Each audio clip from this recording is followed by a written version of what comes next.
সবচেয়ে সত্যি কথা বলতে নামাজ পড়ো, আল্লাহর উপরে ভরসা রাখো। আল্লাহ সব কিছু তোমাকে দিবে। আল্লাহ বলেছে, বান্দা তুমি সঠিক পথে থাকো, ভালোভাবে থাকো, এমনকি তুমি ঠিকমতো নামাজ পড়ো, রোজা রাখো, সৎ পথে থাকো, আল্লাহর উপরে ভরসা রাখো। আল্লাহর উপরে যেই ভরসা রাখছে তেই সব কিছুই পাইছে। কোনো সময় কখনো আল্লাহ কাউকে খালি হাতে ফিরিয়ে দেয় না। তো কষ্ট করতে থাকেন, ধৈর্য ধরতে থাকেন, নিজের পরিশ্রমের উপর বিশ্বাস রাখেন। আল্লাহ সফলতা একদিন দেবেই দেবে।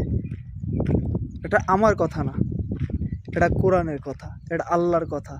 পরিশ্রমের উপরে ভরসা রাখবেন, নিজের উপরে বিশ্বাস থাকবো, আস্থা থাকবো, তাই কখন আপনাকে কেউ ঠকাতে পারবো না। আর আল্লাহ পরিশ্রমে মানুষকে বিশ্বাস করে, নামাজি মানুষকে ভরসা করে। তোমার পরিশ্রম আল্লাহ দিয়েই দেবে।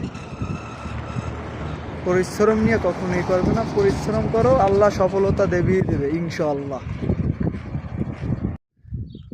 সবচেয়ে সত্যি কথা বলতে নামাজ পড়ো, আল্লাহর উপরে ভরসা রাখো।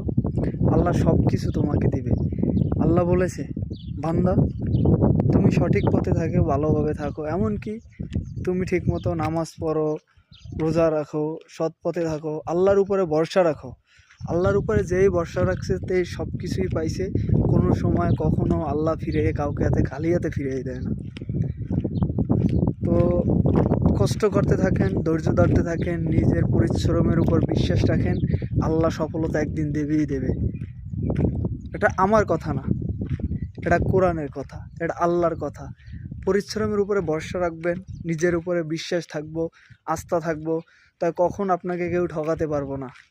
আর আল্লাহ পরিশ্রমে মানুষকে বিশ্বাস করে, নামাজি মানুষকে ভরসা করে। তোমার পরিশ্রম আল্লাহ দিয়েই দেবে। পরিশ্রম নিয়ে কখনোই করবে না, পরিশ্রম করো, আল্লাহ সফলতা দেবেই দেবে ইনশাআল্লাহ।